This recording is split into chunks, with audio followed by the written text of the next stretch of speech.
Сәлем достар, сіздермен бүгін біз плов пісіретін боламыз. Керек тағамдарды сіздер описание бөлімінен ала аласыздар, және де видеода сіздермен бөлісіп отырамын.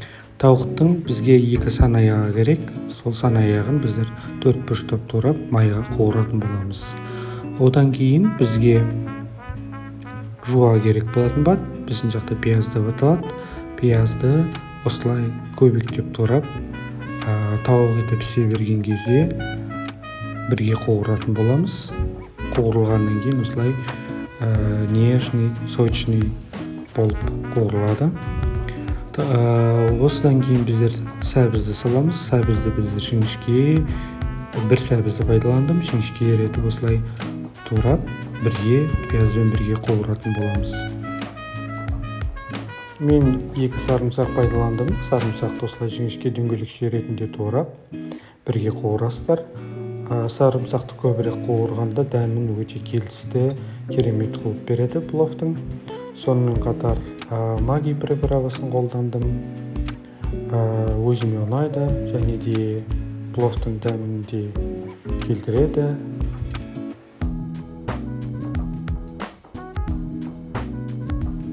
Күрішті аламыз. Күрішке осылай 1 пиала күрішті пайдаландым. Осыны енді біздер сумен тазалаймыз. Суын толтырып, осылай 3 рет толтырып шайқап, тазартып аламыз. Және де кішкене кептіргеннен кейін біздер пловқа барып бірге саламыз. Міндетті түрде бірге майға қуырамыз.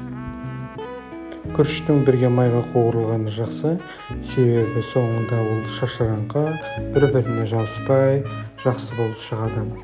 Енді біздер алдын ала шайнекке суды ысытып қоямыз.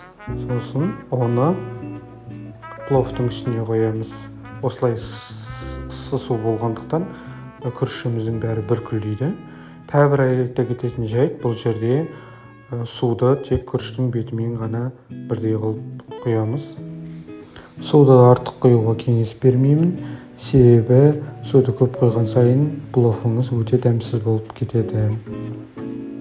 Енді біз қақпағын жауып, пештің астын, оттың астын жаймен басамыз. Біздер табиғи газ болғандықтан міндетті түрде ең төменгі деңгейге қоямыз. Міне біздің пловымыз дайын болды.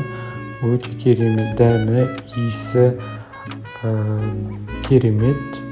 Арасы жабыспай, шашыраңқы. Сіздерді осы рецепт бойынша дайындауларыңызға болады. Каналыма тіркеліп кетіңіздер. Астарыңыз дәмді болсын.